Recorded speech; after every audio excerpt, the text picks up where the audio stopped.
श्रुतिस्मृतिपुराणानाम् आलयं करुणालयं नमामि भगवत्पादशङ्करं लोकशङ्करम्। शङ्करं शङ्कराचार्यं केशवं बादरायणं सूत्रभाष्यकृतौ वन्दे भगवन्तौ पुनः पुनः। श्रीगुरुभ्यो नमः। दर्शनव्याख्यानमालायां वेदान्तशास्त्रे अद्य जगत्सृष्टिः इति विषयमधिकृत्य विजानीमः। पूर्वस्मिन् दिने अस्माभिः ज्ञातं मायोपाधिकं ब्रह्म इदं जगत्सृजति इति। तत्र मायायाः स्वरूपम् अस्माभिर्ज्ञातम्। अनन्तरं यदा ब्रह्म इदं जगत् सृजति कथं सृजति, के पदार्थाः तदानीं सृज्यन्ते, अनन्तरं सृष्टानां पदार्थानां लयः कथम् इत्येवम् एते विषयाः अस्माभिः ज्ञातव्याः सन्ति। तत्र प्रथमतः अयमंशः ज्ञातव्यः, वेदान्तशास्त्रे श्रुतिरेव सर्वत्रापि प्रमाणम्। जगत्कारणं ब्रह्म इत्यस्मिन् विषये, अनन्तरं सृष्टिः कथं भवति, सर्वेष्वपि विषयेषु श्रुतिम् आश्रित्यैव, श्रुतिः नाम उपनिषद्वाक्यं प्रकृते, उपनिषद्वाक्यम् आश्रित्यैव निरूपणं क्रियते। अत एव जगत्कारणविषये उपनिषत्सु मतभेदो नास्ति। जगत्कारणं किम् इति यदा दार्शनिकाः चिन्तयन्ति तदानीं तत्र मार्गद्वयम्। जगत्कारणं तर्केण ज्ञातुं शक्यते इति एकः पक्षः, श्रुत्या ज्ञायते इति अपरः पक्षः। यदा तर्केण ज्ञायते इत्युच्यते तदानीं तर्केण विचार्यमाणे साङ्ख्यानां प्रधानम् अथवा वैशेषिकाणां परमाणवः इत्येवं जगत्कारणानि अन्यानि भवन्ति।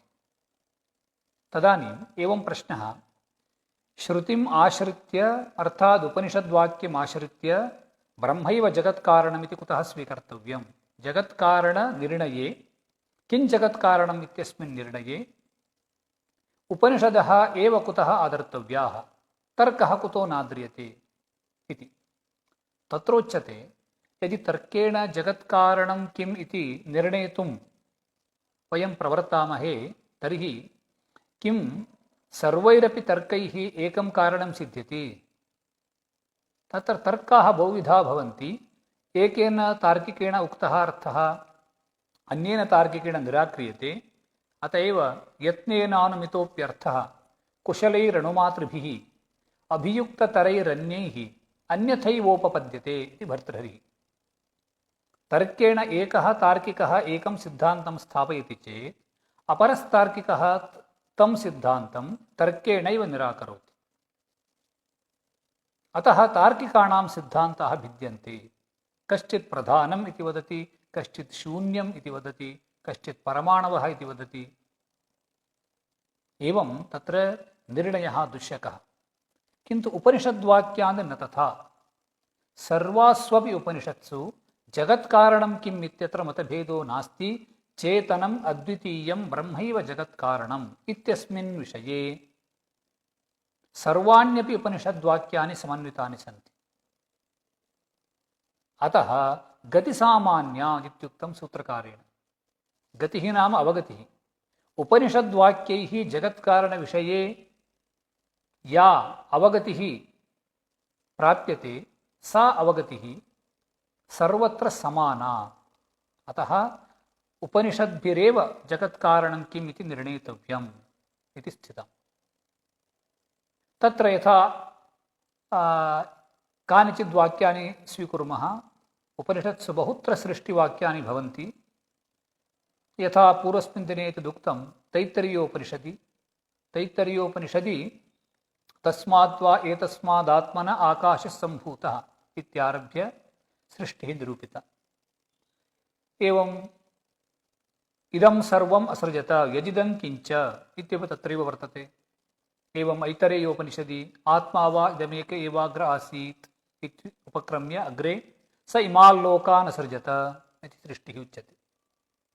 एवं मुण्डकोपनिषदि यथोर्णनाभिसृजते गृह्णते च यथा पृथिव्याम् ओषधयः सम्भवन्ति यथा सतः पुरुषात् केशलोमानि तथाक्षरात् सम्भवति इह विश्वम्। अक्षरात् अक्षरात् परब्रह्मणः इदं विश्वं सम्भवति। अनन्तरं यथाग्नेः क्षुद्राः विस्फुलिङ्गाः इत्यादयः अपि मन्त्राः तत्र सन्ति।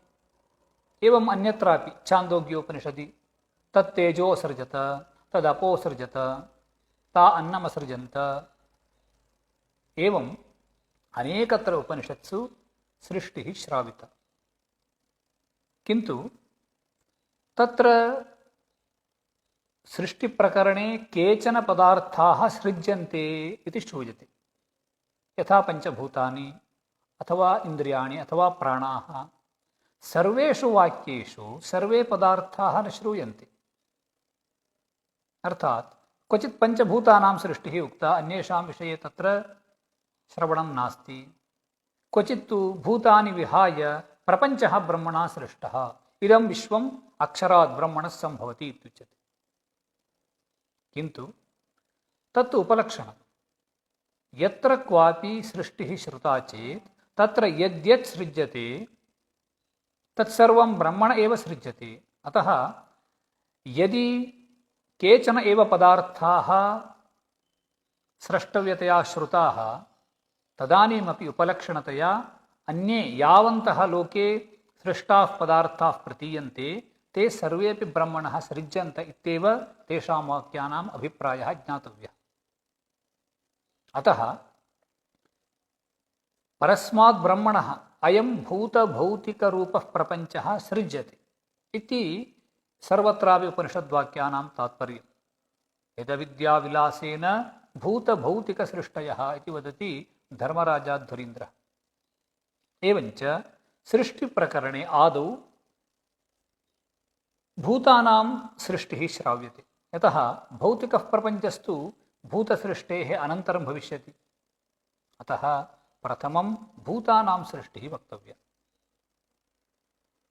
किन्तु तत्र सर्वेषु उपनिषद्वाक्येषु भूतसृष्टिरेव न श्रूयते। क्वचित् केचन पदार्थाः सृष्टाः इति श्रूयन्ते।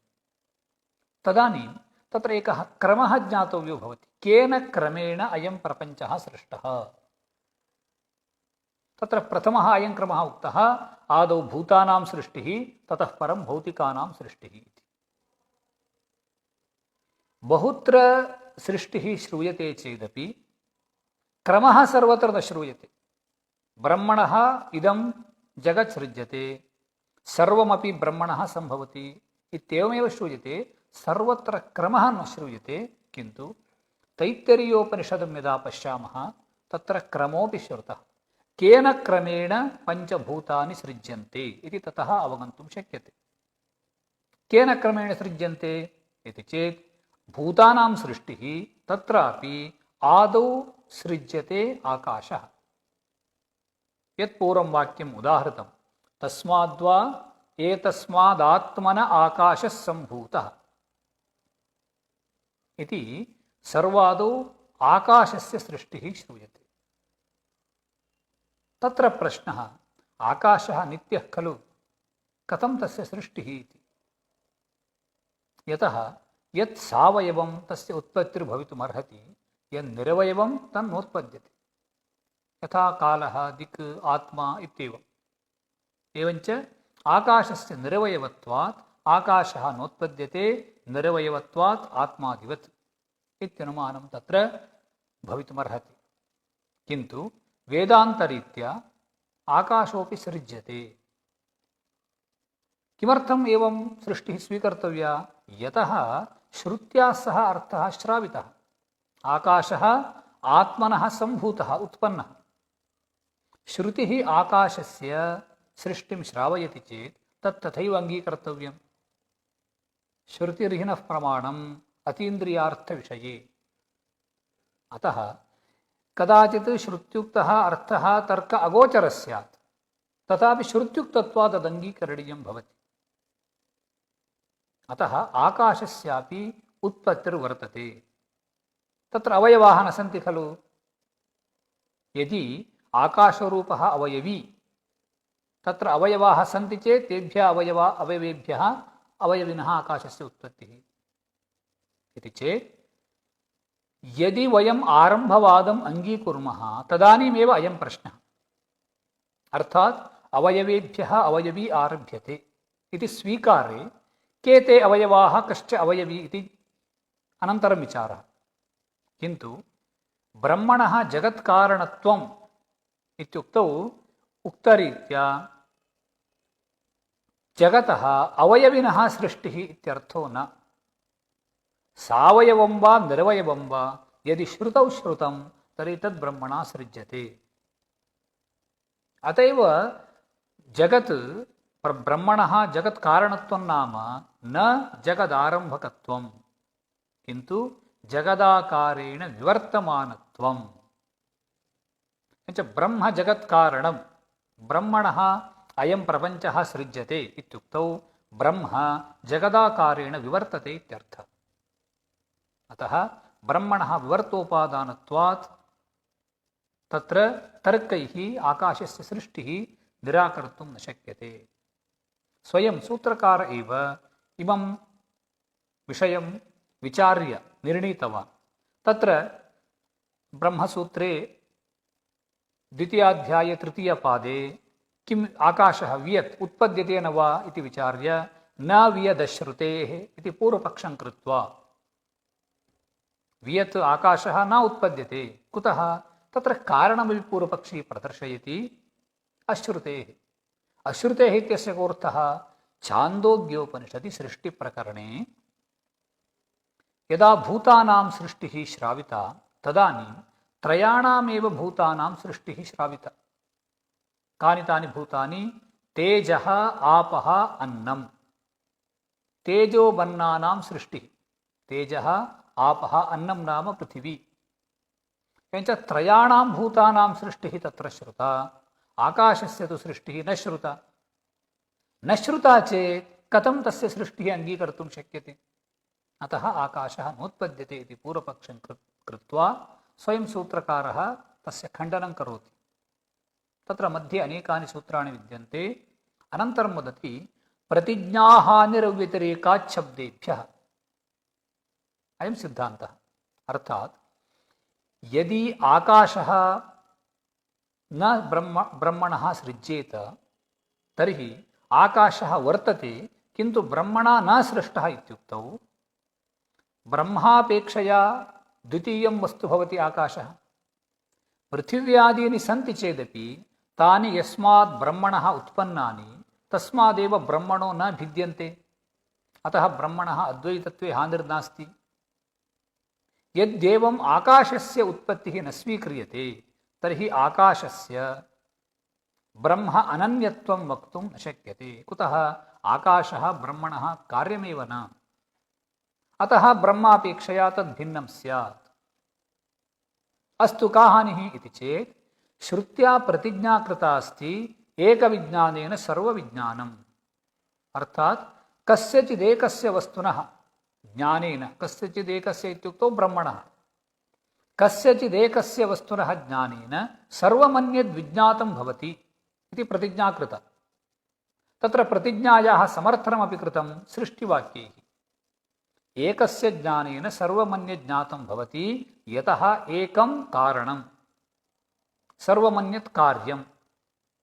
तर्हि कार्याणि सर्वाणि यदा कारणात्मना विज्ञातानि भवन्ति इदमेव एकविज्ञानेन सर्वविज्ञानम्। अतः सर्वोऽपि अयं प्रपञ्चः ब्रह्मणः समुत्पन्नः। ब्रह्मज्ञानेन अस्य प्रपञ्चस्य ज्ञानं भवति। दृष्टान्तोऽपि तत्र दत्तः। यथा मृदः बहवः घटादयः विकाराः जायन्ते तदानीं घटः शरावः इत्येवं ते भिन्नाश्चेदपि मृदात्मना विज्ञाताश्चेद् विज्ञाता भवन्ति। यतः सर्वेषां तेषां विकाराणाम् उपादानं मृदेव। एवञ्च ब्रह्म अनन्यत्वं श्रुत्या साधनीयं प्रतिज्ञा च समर्थनीया। एवं सति यदि आकाशः नोत्पद्यते इत्युच्यते तर्हि किं स्यात्? ब्रह्मज्ञानेनापि आकाशस्य ज्ञानं न जायेत। अब्रह्म कार्यत्वात् अतः तस्यापि उत्पत्तिः आकाशस्यापि उत्पत्तिः अङ्गीकर्तव्या। न श्रूयते खलु तत्र छान्दोग्योपनिषदि इति चेत् श्रूयते खलु तैत्तरीयोपनिषदि अनुक्तम् अन्यतो ग्राह्यम्। यदि छान्दोग्योपनिषदि न श्रूयते तर्हि समाने सृष्टिप्रकरणे अन्यत्र आकाशस्य सृष्टिः श्रुता, तस्मात् अङ्गीकर्तव्या सा सृष्टिः। अत्र छान्दोग्योपनिषदि किमस्ति? तत्तेजो असृजत, तद्ब्रह्म तेजः असृजत, अनन्तरम् अपां पृथिव्याः सृष्टिः श्राविता। तर्हि तेजसः सृष्टिः कृता इत्युक्तौ एतावता आकाशस्य सृष्टिः न कृता इति कथं ज्ञातुं शक्यते? अर्थात् इयं श्रुतिः तेज आदीनां सृष्टिं बोधयितुं शक्नोति, न चैतावता आकाशस्य सृष्टिः उत्पत्तिः निराकृता न भवति। आकाशस्य सृष्टिः निराकृता न भवति। तर्हि कथमत्र अन्वयः? तत्तेजो सृजत इत्युक्तौ तेजसः सृष्टेः प्राक् आकाशः सृष्टः, वायुरपि तथैव। एवञ्च तद्ब्रह्म आकाशं वायुञ्च सृष्ट्वा तेजः असृजत इत्यर्थः स्वीकर्तुं शक्यते। तथा च आकाशः वायुः अनन्तरं तेजः। तत्र तैत्तरीयोपनिषदि नामान्तरं दत्तम् अग्निः इति, उभयं समानम्। आकाशः वायुः तेजः आपः पृथिवी। तस्माद्वा एतस्मादात्मन आकाशः सम्भूतः, अनन्तरम् आकाशात् वायुः, वायोरग्निः, अग्नेरापः, अद्यः पृथिवी इति क्रमः। अत एव तत्र पञ्चमी अस्ति सर्वत्रापि। आकाशाद् वायोः सृष्टिः सम्भूतः इति वर्तते। आत्मन आकाशः सम्भूतः, वायोः आकाशाद् वायुः इत्युक्तौ वायुः सम्भूतः, वायोरग्निः सम्भूतः, अनन्तरम् अग्नेः आपः सम्भूताः, अद्यः पृथिवी सम्भूता इत्येवम् अनेन क्रमेण पञ्चभूतानां सृष्टिः।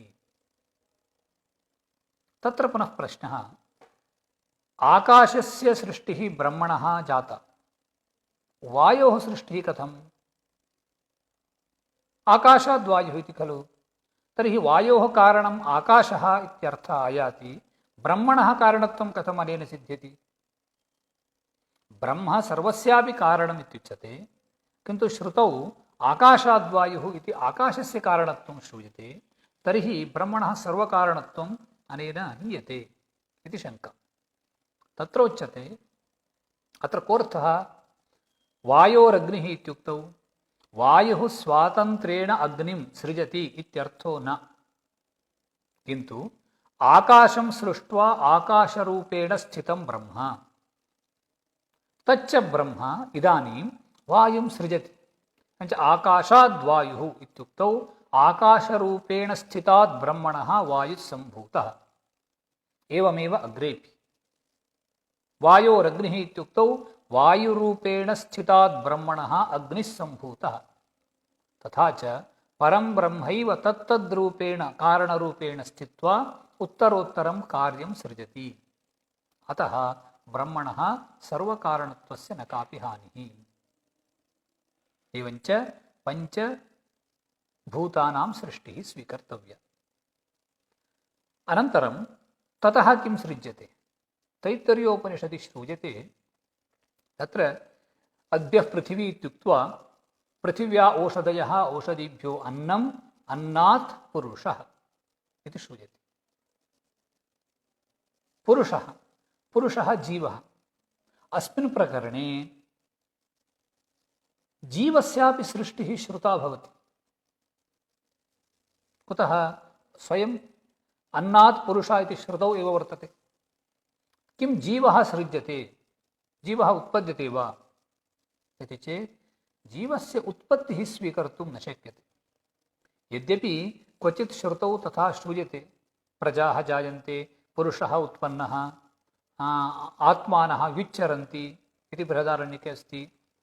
एतावता जीवः उत्पद्यते इति न मन्तव्यम्, असम्भवात्।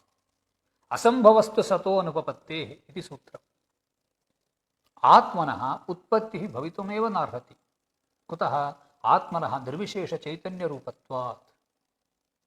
तथा च निर्विशेषं चैतन्यरूपं ब्रह्म तदभिन्नो जीवः। तर्हि यथा ब्रह्मणः उत्पत्तिर्नास्ति तथैव जीवस्यापि उत्पत्तिर्नास्ति। तस्मात् न जायते म्रियते वा कदाचिन्नायं भूत्वा भविता वा न भूयः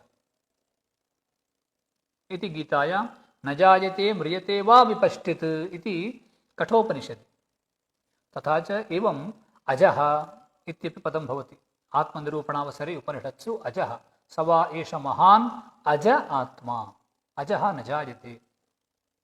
तस्मात् जीवः नोत्पद्यते। तर्हि लोके अस्ति खलु व्यवहारः, देवदत्तः उत्पन्नः, अर्थात् कश्चन पुरुषः उत्पन्नः, तस्य देवदत्त इति नामकरणं क्रियते, अयम् अस्मिन् काले जातः इति व्यवह्रियते। आत्मनः उत्पत्तेरभावे इदं कथं सङ्गच्छते इत्युक्तौ चराचरव्यपाश्रयस्तु स्यात् तद्व्यपदेशो भाक्तः तद्भावभावित्वात् इति सूत्रम्। अर्थात् आत्मनः जीवस्य सृष्टेरभावेपि जीवोपाधिभूतं शरीरं सृज्यते। यदा शरीरम् उत्पद्यते तदा जीवः उत्पन्न इति केवलं व्यवह्रियते, सः मुख्यः व्यवहारो न, स तु गौणः भाक्तः इत्युक्तं सूत्रे। एवञ्च देवदत्तस्य अस्मिन् काले उत्पत्तिः, अस्मिन् काले उत्पन्नः इत्युक्तौ कोऽर्थः? तस्य शरीरं तस्मिन् काले उत्पन्नम्। एवञ्च शरीरस्य उत्पत्तिमेव स्वीकृत्य जीवस्यैव उत्पत्तिः, एवं शरीरस्य नाशं स्वीकृत्य जीवस्य नाशः इत्येवं जननं मरणं वा शरीरोपाधिकं, न तु केवलस्य जीवस्य। तस्मात् जीवः नोत्पद्यते। तस्मात् यत्र क्वचित् जीवस्य उत्पत्तिः श्रुता चेदपि तत्र तदुपाधिभूतं शरीरं सृष्टम् इत्येव अर्थः, न तु केवलः जीवः। तथा च किं जातं? पञ्चभूतानि सृष्टानि इतः परं यदा भूतानि सृष्टानि भौतिकं बहु स्रष्टव्यं वर्तते। किन्तु भूतानां सृष्टौ अयं विशेषः, तत्र ये गुणाः सन्ति भूतेषु ते उत्तरोत्तरं वर्धन्ते। कथं वर्धन्ते इति चेत् सर्वादौ सृज्यते आकाशः। एवञ्च आकाशः तत्र केवलम् एक एव गुणो वर्तते, शब्दस्पर्शरूपरसगन्धानां मध्ये एक एव गुणः वर्तते आकाशे, शब्दः। अनन्तरं ततः परं किं? केवलम् आकाशे एव शब्दः वर्तते इति न, ततः परं यानि उत्पद्यन्ते सर्वेषु इदं वर्तते। स्वीयः अन्योपि गुणः भवति। यथा आकाशाद् वायुः इत्युच्यते, वायौ तर्हि कति गुणाः इति चेत् स्वीयः वर्तते स्पर्शः, पूर्वतनः गुणः शब्दः। एवञ्च वायौ शब्दस्पर्शौ इति गुणद्वयम्। अग्रे तेजसि शब्दस्पर्शरूपाणि, अप्सु शब्दस्पर्शरूपरसाः, पृथिव्यां शब्दस्पर्शरूपरसगन्धाः। एवम् उत्तरोत्तरं भूतेषु गुणाः वर्धन्ते। पृथिव्यां सर्वेपि गुणाः सन्ति। तस्मादेव वेदान्तशास्त्रे आकाशस्य लक्षणं शब्दगुणकम् आकाशम् इति नोच्यते। किं तर्हि आकाशस्य लक्षणम्? आकाशो नाम अवकाशमात्रं, तदेव तस्य लक्षणम्। एवञ्च पञ्चभूतानि सृष्टानि इतः परं बहुविधं स्रष्टव्यं वर्तते। एतानि यानि सृष्टानि सन्ति एतानि सूक्ष्मभूतानि इत्युच्यन्ते। एतेषामेव अपरं नाम पञ्च तन्मात्राणि, अपञ्चीकृतानि इत्यपि नामान्तरम्। अपञ्चीकृतानि, न पञ्चीकृतानि, अपञ्चीकृतानि। पञ्चीकरणम् अग्रे वक्ष्यते। तथा च पञ्च सूक्ष्मभूतानि इदानीम् उत्पन्नानि। इतः परं सृष्टिः किमर्थः वर्तते? भोगार्थः सृष्टिः खलु। अतः तत्सर्वं जीवस्य भोगार्थं यद्यदपेक्षितं तत्सर्वं स्रष्टव्यं। जीवस्य भोगार्थम अर्थात जीवस्य कर्मफलभूतं सुखं दुःखं वा तेन अनुभवितव्यमेव। सुखं दुःखं वा अस्य भोगः शरीरं विना न सम्भवति। आत्मनः भोगायतनं शरीरं। तथैव साधनानि विना अर्थात चक्षुरादि इन्द्रियाणि अन्येव तेषाम् अभावे भोगः न सिद्ध्यति। तस्मात् साधनान्यपि स्रष्टव्यानि सन्ति। तस्मात् आदौ भोगसाधनानां सृष्टिः। तत्र के पदार्थाः सृज्यन्ते इत्युक्तौ पञ्चभूतानि सृष्टानि तानि च त्रिगुणात्मक माया कार्यत्वात् त्रिगुणानि एवञ्च त्रयः गुणाः तेषु वर्तन्ते। तत्र विद्यमानम् एकैकं गुणम् आदाय एकैकस्य इन्द्रियस्य सृष्टिः वर्ण्यते। अर्थात् आकाशः, आकाशे विद्यमानः यः सत्त्वांशः तेन श्रोत्रेन्द्रियस्य सृष्टिः। श्रोत्रत्वगक्षिरसन घ्राणाख्यम् उपजायते इति पञ्चदश्याम्। एवञ्च आकाशगत सत्त्वगुणेन श्रोत्रेन्द्रियस्य सृष्टिः। वायोः तत्र विद्यमानेन सत्त्वगुणेन त्वगिन्द्रियस्य, एवमेव तेजसि तेजोगतसत्त्वांशेन श्रोत्रं तस्य उत्पत्तिः उक्ता, अनन्तरं त्वक् तस्याः अपि उत्पत्तिरुक्ता, श्रोत्रत्वगक्षि चक्षुरेन्द्रियस्य सृष्टिः वायुः तत्त्वांशः। एवमेव अग्रे श्रोत्रत्वगक्षि रसन आपः तासु विद्यमानेन सत्त्वगुणेन रसनेन्द्रियस्य सृष्टिः, पृथिव्यां विद्यमानेन सत्त्वगुणेन घ्राणेन्द्रियस्य सृष्टिः इति पञ्चज्ञानेन्द्रियाणि उत्पद्यन्ते। अनन्तरं तेष्वेव भूतेषु रजोगुणोऽपि वर्तते। तर्हि रजोगुणेन किं सृज्यते इति चेत् रजः कर्मणि, रजसः कार्यं भवति कर्म। एवञ्च रजोंशेभ्यः पञ्च कर्मेन्द्रियाणि उत्पद्यन्ते। वाक् पाद पाणि पायूपस्थाख्यानि पञ्च कर्मेन्द्रियाणि कथम् उत्पद्यन्ते? प्रागुक्त आकाशादिगत रजोगुणेभ्यः। अनन्तरं तत्रैव व्यष्टिसमष्टिभेदेन सृष्टिः भिद्यते। आकाशादिगत सत्त्वगुण समष्ट्या अन्तःकरणम् उत्पद्यते। आकाशादिगतेन सत्त्वगुणेन तत्तज्ञानेन्द्रियं सृज्यते। सत्त्वगुणसमष्ट्या अन्तःकरणम् उत्पद्यते। तच्च अन्तःकरणं पुनः मनः बुद्धिः इति प्राधान्येन द्विविधं।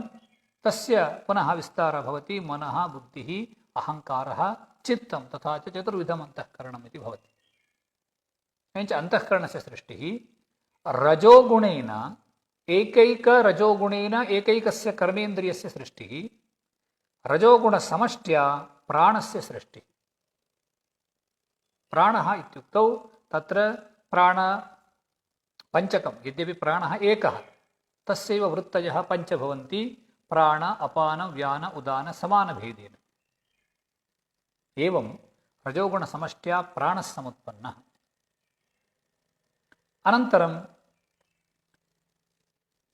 ज्ञानेन्द्रियाणि कर्मेन्द्रियाणि उक्तानि द्विविधानि। अनन्तरं प्राणः अर्थात् पञ्चप्राणाः।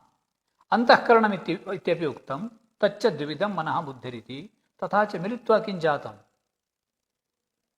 पञ्चज्ञानेन्द्रियाणि पञ्चकर्मेन्द्रियाणि पञ्चप्राणाः मनः बुद्धिः एवं सप्तदश अवयवाः भवन्ति। एतत् सप्तदश अवयवोपेतमेव लिङ्गशरीरम् इत्युच्यते। सूक्ष्मशरीरम् इति अस्यैव नामान्तरम्।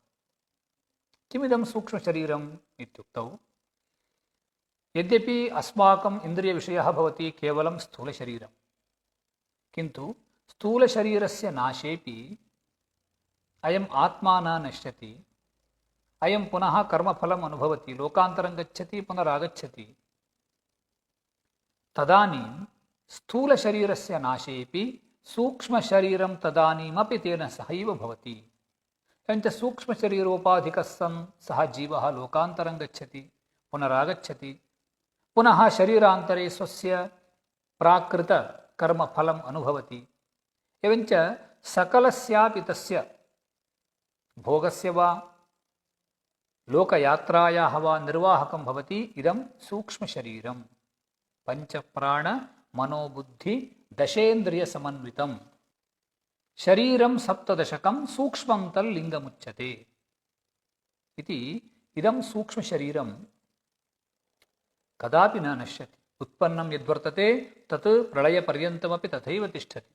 स्थूलानि शरीराणि तु उत्पद्यन्ते नश्यन्ति पुनः पुनः, किन्तु इदं तु यत् शरीरं वर्तते सूक्ष्मशरीरम् इदं तु नैव नश्यति। नैव नश्यति इत्युक्तौ नाश एव नास्ति इति अभिप्रायो न, तथा सति मोक्ष एव न स्यात्, किन्तु प्रलयपर्यन्तम् अस्य नाशो नास्ति इत्यभिप्रायः। तथा च सूक्ष्मशरीरस्य सृष्टिर्जाता। इतः परं किं स्रष्टव्यं वर्तते इति चेत् स्थूलशरीरं स्रष्टव्यं, ततः पूर्वं पञ्चीकरणं भवेत्। अयं सर्वोऽपि विषयः केवलं वेदान्तशास्त्रे विद्यमानः, यतः अत्र उपनिषद्वाक्यान्यादाय विचारः प्रवृत्तः। अतः सूक्ष्मशरीरस्य सृष्टिरुक्ता। इतोपि एकं शरीरं वर्तते स्थूलशरीरं, तत्तु सर्वैः ज्ञायते, किन्तु इतोपि एकं शरीरं वर्तते तदेव अज्ञानं, कारणशरीरम् इति तस्य नाम। अंच वेदान्तशास्त्ररीत्या शरीरं त्रिविधं स्थूलसूक्ष्मकारणभेदात्। स्थूलं यदिदं करचरणाद्यवयवोपेतं दृश्यमानं, सूक्ष्मं सप्तदश अवयवात्मकं, कारणशरीरं नाम अज्ञानमेव कारणशरीरं। तस्य तु सृष्टिः नास्ति, तत्तु अनादि इत्युक्तम्। एवञ्च सूक्ष्मशरीरस्य सृष्टिः एतावता निरूपिता। इतः परं पञ्चीकरणम् इति काचित् प्रक्रिया वर्तते। अस्य कोऽर्थः? यदा भूतानि उत्पन्नानि तदा आकाशः इत्युक्तौ केवलम् आकाशः, वायुः इत्युक्तौ केवलः वायुः इति इतरभूतांशैः असंस्पृष्टं केवलं तत्तिष्ठति। किन्तु एतावता सूक्ष्मरूपेण स्थितानि तानि भूतानि, तेभ्यः भोगो न जायते, भोगः अनुभवितव्यः अस्ति। तर्हि भोगसम्पादनार्थं तदनुकूलतया भूतेषु स्थूलत्वम् आनेतव्यम्। तदेव उच्यते सूक्ष्मरूपेण स्थितानां भूतानां तत् स्थूलत्वापादनम्। केवलं स्वस्वरूपेण स्थितानां भूतानां पञ्चात्मकत्व आनयनं, तदेव पञ्चीकरणम्। पूर्वम् अपञ्चीकृतान्यासन्, तानि इदानीं पञ्चीकरणप्रक्रिया पञ्चात्मकानि भवन्ति। कथं सा प्रक्रिया भवति इति चेत् एकैकस्यापि भूतस्य विभागः करणीयः। यथा इदानीं पृथिवी इति स्वीकुर्मश्चेत् पृथिव्यां प्रथमतः द्विधा विभागः करणीयः। तत्र प्रथमार्धे एवं कर्तव्यम्, एकः भागः अपरः भागः। प्रथमः भागः पुनः चतुर्धा विभक्तव्यः। द्वितीयभागः तथैव अस्ति, किन्तु प्रथमभागे चतुर्धा विभागः करणीयः। तदानीं तत्र विद्यमानम् एकैकम् अंशम् इतरभूते योजयेत्, नाम भगवान् तथा योजयेत्। अर्थात् पृथिव्याः इदानीं 4 अंशाः विभक्ताः सन्ति चेत् ते अंशाः क्रमेण एकैकस्मिन् भूते गच्छन्ति, आकाशे, वायौ, तेजसि, अप्सु च। न केवलमिदं पृथिव्याः, सर्वेषामपि भूतानाम् एवमेव। आपः तत्रापि तथैव प्रथमं द्वेधा विभागः, प्रथमार्धे पुनः चतुर्धा विभागः, ते च 4 भागाः इतरभूतेषु गच्छन्ति। इतरभूतेषु 4 अंशः गताश्चेदपि तेभ्योऽपि एकैकः अंशः अत्र आयाति। पृथिव्यामेव इदानीम् आकाशात्, वायोः, एवम् अद्भ्यः तेजसः एकैकः अंशः आगतः। तथा च स्वस्य अर्धभागः वर्तते एव, इतरभूतानाम् अंशानाम् अर्धभागः इति मिलित्वा एकं भूतं पूर्णं भवति। तदा अनया प्रक्रियया सर्वाण्यपि पंचभूतानि पंचात्मकानि भवन्ति। इदमेव पंचीकरण द्विधा विधाय चैकैकं चतुर्धा प्रथमं पुनः स्वस्वेतरद्वितीयंशैः योजनात् पंच पंचते इति विद्यारण्यस्वामिभिरुक्तम्। एवञ्च इतः परं किं भवति? पृथिवी इत्युक्तौ अर्धभागमात्रं पृथिवी भवति, इतरार्धभागे इतरभूतांशाः। एवं सर्वेष्वपि भूतेषु केवलम् अर्धांशेन तत्तद्भूतं स्वात्मकं भवति, इतरार्धभागे इतरभूतानाम् अंशाः सन्ति। एवञ्चेत् तर्हि इदानीं पृथिव्यां पृथिवी इत्येव कुतः वक्तव्यम्? अतः सर्वेषां भूतानाम् अंशाः अत्र सन्ति इति चेत् पृथिवी प्राधान्येन वर्तते। यतः पृथिव्याम् अर्धांशपर्यन्तं पृथिवी एव अस्ति, इतरार्धभागे अंशतः इतरभूतांशाः सन्ति। अतः प्राधान्यम् अस्यैव, कस्य? पृथिव्यंशस्य। तस्मात् इदं प्राधान्यम् अर्थात् बाहुल्यम् आश्रित्य पृथिवी इत्युच्यते। एवम् आपः वैशेष्यात्तु तद्वादस्तद्वादः इति सूत्रम्। एवञ्च अनया प्रक्रिया पंचभूतानि पंचात्मकानि सम्पन्नानि। यद्यपि इयं पंचीकरणप्रक्रिया साक्षात् उपनिषदि न श्रुता, तर्हि किं श्रुतं तत्र? तत्र तु त्रिवृत्करणप्रक्रिया श्रुता। कः भेदः अनयोः इति चेत् तत्र छान्दोग्योपनिषदि श्रूयते तासां त्रिवृतं त्रिवृतम् एकैकं करवाणि इति। अस्य कोऽर्थः? तत्र त्रयाणां भूतानां सृष्टिः उक्ता तेजोवन्नानां। तत्र परं ब्रह्म एवं भूतत्रयं सृष्ट्वा अनन्तरम् एवं चिन्तयति, एकैकमपि इदं भूतम् अहं त्र्यात्मकं करोमि। अतः तेजः इत्युक्तौ तत्र केवलं तेजः न, तत्र प्रथमभागे पुनः द्विधा विभागः कर्तव्यः। तच्च भागद्वयम् इतरभूतद्वये गच्छति, ततः एकैकम् अत्र आगच्छति। एवं क्रमेण तत्र त्रीण्यपि भूतानि त्र्यात्मकानि भवन्ति। इदं छान्दोग्योपनिषदि उक्तं त्रिवृत्करणम्। तर्हि पञ्चीकरणं कथं सिद्ध्यति इति चेत् श्रुतेः अयमाशयः, यत्र भूतत्रयम् उत्पन्नतया श्रुतं तत्र त्रिवृत्करणम्। तर्हि यत्र पंचभूतानि उत्पन्नानि इति श्रूयते तत्र पञ्चीकरणम्। त्रयाणामेव भूतानां सृष्टिः तत्र श्रुता, अतः त्रिवृत्करणम् उक्तं। तच्च उपलक्षणं पञ्चीकरणस्य। अतः यत्र पञ्चीकरणं न श्रुतं तत्रापि अनेन न्यायेन पञ्चीकरणं ज्ञातव्यम् इति पञ्चीकरणप्रक्रिया सिद्धिः। तथा च इदानीं भूतेषु स्थूलभूतानां सृष्टिः जाता, ततः स्थूलशरीरं स्रष्टव्यम्। एवमेव ये लोकाः 14 लोकाः प्रसिद्धाः तेऽपि सृज्यन्ते। तत्र 14 लोकाः इति प्रसिद्धं वर्तते। भूलोकापेक्षया अधः विद्यमानाः अतल वितल सुतल असातल पातालाख्याः 7 लोकाः। अनन्तरं तथैव उपरि अपि भूः भुवः स्वः महाजनः तपः सत्यम् इति उपरि 7 लोकाः मिलित्वा 14 लोकाः। एतेपि लोकाः सृज्यन्ते। अनन्तरम् एते सर्वेपि लोकाः यत्र वर्तन्ते तस्य ब्रह्माण्डस्यापि सृष्टिः। ततः परं तत्र विद्यमानं सर्वं सृज्यते। शरीरम् अर्थात् स्थूलशरीरस्य सृष्टिः। अनन्तरं स्थूलशरीरे यत्र यः प्राणी वसति तदनुकूलतया तत्र अन्नस्य पानस्य सर्वस्यापि सृष्टिः। तत्र सूक्ष्मशरीरस्य सृष्टिः प्रागुक्ता। स्थूलं तु अस्माभिर्दृश्यते एव, किन्तु इदं यद् दृश्यमानं शरीरम् एतत् अयं तु कश्चन प्रकारः कस्य? स्थूलशरीरस्य। तथा हि चतुर्विधं भवति स्थूलशरीरं। जरायुज अण्डज स्वेदज उद्भिज्य भेदात्।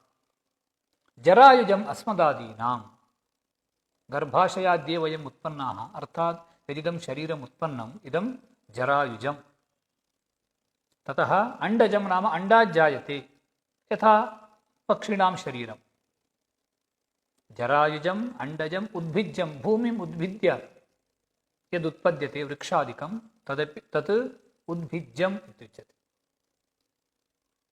अतः इदानीं वृक्षः अपि कश्चन जीवः यथा वयं मनुष्यः कश्चित् जीवः अनन्तरं पक्षी सोऽपि कश्चित् जीवः एवमेव उद्भिज्यम् इति यदिदम् उक्तं वृक्षादिकं तत्र वृक्षः सोऽपि कश्चन जीवः कथम् अवगम्यते शास्त्रेणैव इदम् अवगतं शास्त्रमेव बोधयति। तत्र कठोपनिषदि स्थाणुमन्येन संयन्ति यथा कर्म यथा श्रुतं स्वस्य कर्म यथा वर्तते श्रुतम् उपासनं च यथा वर्तते तदनुसारं पुनः शरीरभावं प्राप्नोति वृक्षो वा स्यात् पक्षी वा स्यात् मनुष्यो वा स्यात् तत्तु कर्मफलादीनम्। अत एव गुरुं हुंकृत्य थुंकृत्य विप्रान् निर्जित्य वादतः श्मशाने जायते वृक्षः कंकगृध्रोपसेवितः इत्येवं स्मृतौ स्मर्यते। श्मशाने कश्चित् तथा तादृश पापवान् पुरुषः वृक्षरूपेण जायते इत्येव। एवञ्च जरायुजम् अंडजं स्वेदजं स्वेदजं नोक्तं स्वेदजं नाम स्वेदाज्जायते मशकादिकं तत् एवं चतुर्विधं स्थूलशरीरम्।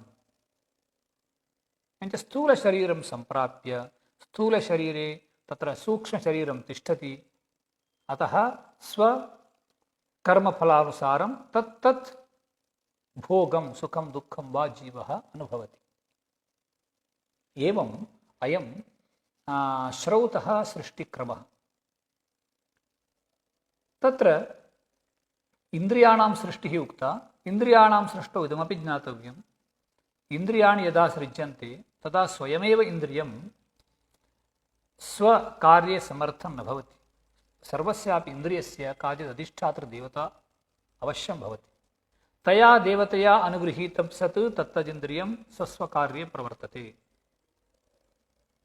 यथा इदानीं चक्षुरिन्द्रियं चेत् तर्हि सूर्यः तस्य अधिष्ठातृदेवता एवञ्च तया देवतया अनुगृहीतं सत् चक्षुरिन्द्रियं रूपग्रहणरूपे स्वकार्ये समर्थं भवति। कियत्पर्यन्तं समर्थं प्रारब्धकर्मपर्यन्तम्। एवञ्च प्रारब्धकर्मपर्यन्तं सा देवता तत्तदिन्द्रियम् अनुगृह्णाति प्रारब्धकर्मसमाप्तौ त्यजति। एवं अधिष्ठातृ ज्योतिरादिष्ठानं तु ददामननात् इति सूत्रकारेण अयमर्थः उक्तः। अनन्तरं तत्र जीवानां सृष्टिः यद्यपि नास्ति इत्युक्तं किन्तु एकं तु ज्ञातव्यम् औपाधिकं जन्म वर्तते जीवस्यापि तेष्वपि जीवेषु कश्चन मुख्यः जीवः वर्तते यः सर्वादौ सृज्यते सः भवति हिरण्यगर्भः। हिरण्यगर्भः इति तस्य प्रथमजीवस्य नाम। अत एव श्रुतिः हिरण्यगर्भस्समवर्तताग्रे भूतस्य जातः पतिरेक आसीत् इति वदति। अयञ्च कश्चन पुरुषः अत्र हिरण्यगर्भपदेन परमात्मा विवक्षितः इति न मन्तव्यं। हिरण्यगर्भपदं तु आदौ सृज्यमाने जीवे प्रयोक्तव्यः। समष्टिसूक्ष्मशरीरोपाधिकः सः भवति। सः सृष्टिकाले सृज्यते अर्थात् हिरण्यगर्भो नाम यथा देवदत्तः यज्ञदत्तः इत्येवं तस्य पुरुषस्य नाम भवति तस्मिन् अर्थे न प्रयुज्यते किन्तु पदे प्रयुज्यते। एवञ्च हिरण्यगर्भ इति पदस्य नाम। यः हिरण्यगर्भपदम् आरोहति सः हिरण्यगर्भपदवाच्यो भवति। अतः समष्टिसूक्ष्मशरीरोपाधिकः सः यः हिरण्यगर्भः सः सृष्टिकाले आदौ इतरजीवापेक्षया आदौ सृज्यते। स वै शरीरी प्रथमः स वै पुरुष उच्यते। आदिकर्ता स भूतानां ब्रह्माग्रे समवर्तत।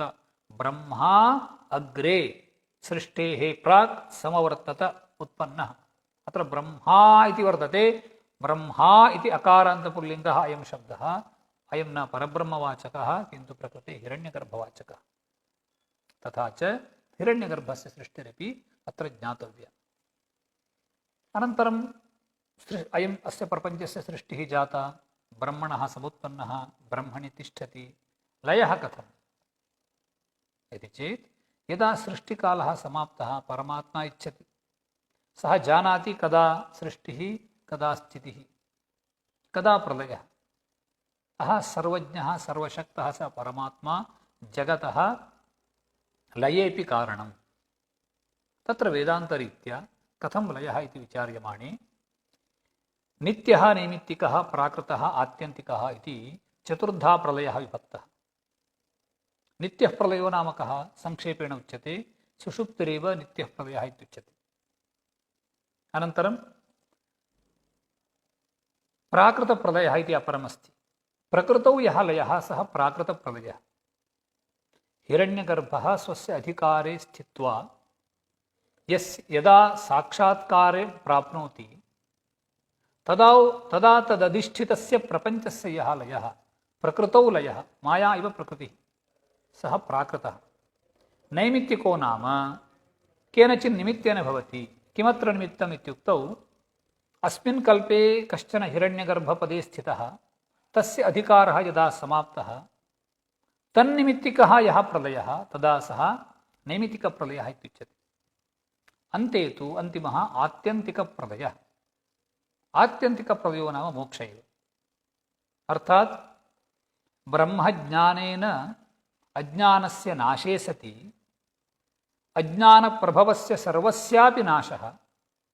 अतः सर्वमपि कार्यं कारणेन सह, कारणेन इत्युक्तौ परिणाम्युपादानेन सह नश्यति। अयमेव नाशः आत्यन्तिकप्रलयः इत्युच्यते।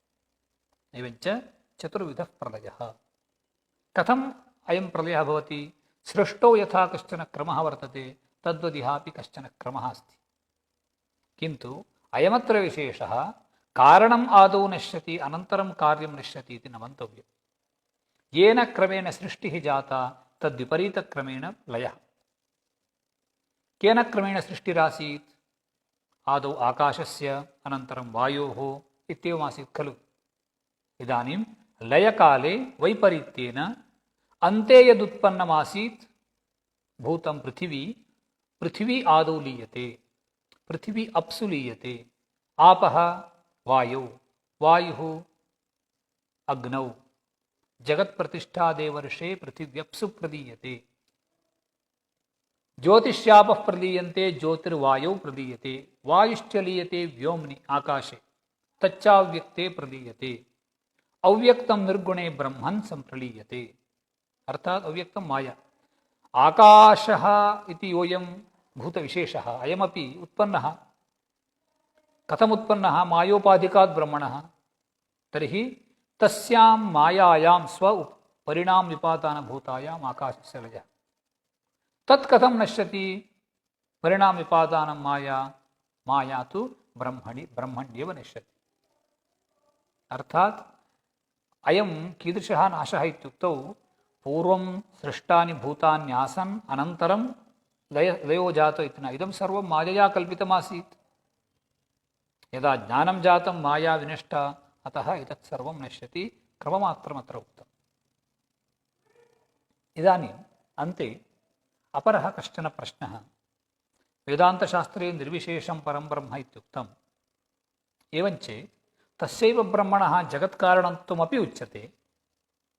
तर्हि जगत्कारणं ब्रह्म इत्यस्य कोऽर्थः? जगदुपादानं ब्रह्म, कार्यं सर्वं स उपादाने तिष्ठति, उत्पन्नं जगत् स्व उपादानभूते ब्रह्मणि तिष्ठति।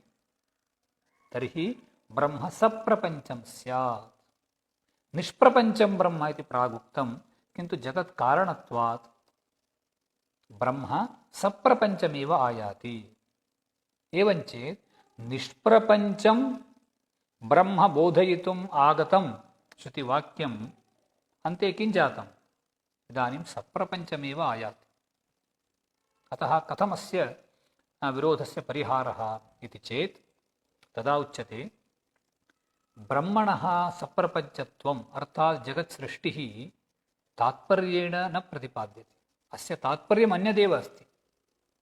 अर्थात् जगत् सृष्टिं यानि वाक्यानि वर्णयन्ति तेषां तात्पर्यं कुत्र इति ज्ञातव्यम्। यद्यपि श्रुतं तात्पर्यं कुत्र इति चेत् सृष्टिवाक्यानामपि अद्वितीये ब्रह्मण्ये तात्पर्यं। तत् कथं भवति इति चिन्तयामः। एवं स्वीक्रियताम्। इदानीं पञ्चभूतानि ब्रह्मणः न सृज्यन्ते इति स्वीकुर्मः। पञ्चभूतानि अथवा अन्यः प्रपञ्चः ब्रह्मणः सह न सृज्यते, किन्तु ब्रह्म निष्प्रपञ्चं खलु, तत्तु अस्ति एव सिद्धान्तः। तर्हि एवम् इदानीं श्रुतिः नेह नास्ति किञ्चन इति ब्रह्मणः निष्प्रपञ्चत्वबोधिका श्रुतिः। अनेन श्रुतिवाक्येन यदा ब्रह्मणि प्रपञ्चः निषिध्यते तदानीं किम् आयाति? ब्रह्मणि प्रपञ्चो नास्ति अस्तु, प्रपञ्चः ब्रह्मणि नास्ति अस्तु, किन्तु अयं प्रपञ्चः प्रतीयते खलु, अस्य किञ्चित् कारणं स्यात्। तर्हि ब्रह्मणः कारणत्वं तु नोक्तं, तर्हि अस्य अन्यदेव किञ्चित् कारणं स्यात्, तत्र अयं प्रपञ्चः वर्तते, स्वकारणे वर्तते। यथा रूपरहितस्पर्शवान् वायुः इत्युच्यते। तत्र वायोः रूपं नास्ति। यदा वायौ रूपं प्रतिषिध्यते तर्हि रूपं कुत्रापि नास्ति वा? रूपं तु वर्तते, पृथिव्याम्, अप्सु, अन्यत्र अस्ति। तद्वदेव यदा ब्रह्मणि प्रपञ्चः निषिध्यते तदानीं ब्रह्मणि प्रपञ्चस्य अभावेपि अन्यत्र क्वचित् स्यात् स्वकारणे इति शङ्का भवति। तेन अद्वितीयं ब्रह्म इति निश्चयो न जायते। तदर्थं श्रुतिः किं करोति? योऽयं प्रतीयमानः प्रपञ्चः कार्यभूतः अयं स्वकारणे तिष्ठति, कारणञ्च ब्रह्मैव, ब्रह्मण एव समुत्पन्नः अयं कार्यप्रपञ्चः। ब्रह्मणः उत्पन्नः इत्युक्तौ उत्पन्नं कार्यं स उपादाने तिष्ठति। एवञ्च अयं सर्वोऽपि प्रपञ्चः कुत्र अस्ति? कार्यत्वात् स्वकारणे ब्रह्मणि अस्ति। इतः परं श्रुतिः किं करोति? नेह नास्ति किञ्चन, अयं प्रपञ्चः ब्रह्मण्यपि नास्ति, इतरत्र तु प्रागेव नास्ति इति निश्चितं। कुतः? तत्तु कारणमेव न। यथा इदानीं पटः कुत्र अस्ति? तन्तुषु वर्तते। पटः अन्यत्र अस्ति इति तु वक्तुं न शक्यते, यदुपादानं तत्र स्यात्। तद्वत् प्रपञ्चः कुत्र अस्ति इत्युक्तं पूर्वं ब्रह्मणि अस्ति इति, अतः ब्रह्म तस्य कारणम्। अनन्तरं किं क्रियते श्रुत्या? तत्रापि ब्रह्मण्यपि प्रपञ्चस्य निषेधं करोति, नेह नास्ति किञ्चन। तर्हि इदानीं किं जातम्? अन्यत्र नास्ति, प्रपञ्चो नास्ति, ब्रह्मणि ब्रह्मण्यपि नास्ति, निषेधः कृतः। एवञ्च ब्रह्मभिन्नः प्रपञ्चः कोऽपि नास्ति। किमस्ति? अद्वितीयं ब्रह्मैव वर्तते। एवञ्च अध्यारोपापवादन्यायेन ब्रह्मबोधनायैव उपनिषत्सु सृष्टिः श्राव्यते, न तु तावता ब्रह्मणा सृष्टः प्रपञ्चः वर्तते, सः तात्विकः इति। तस्मात् सृष्टिवाक्यानाम् अद्वितीये ब्रह्मणि तात्पर्यम् इति मन्तव्यं। तथा च अद्वितीयं ब्रह्मैव सत्यं, जगन्मिथ्या, अयम् औपनिषदः सिद्धान्तः। अस्तु, अद्य एतावता विरमामः। सर्वेभ्योऽपि श्रोतृभ्यः धन्यवादाः। शुभं भूयात्।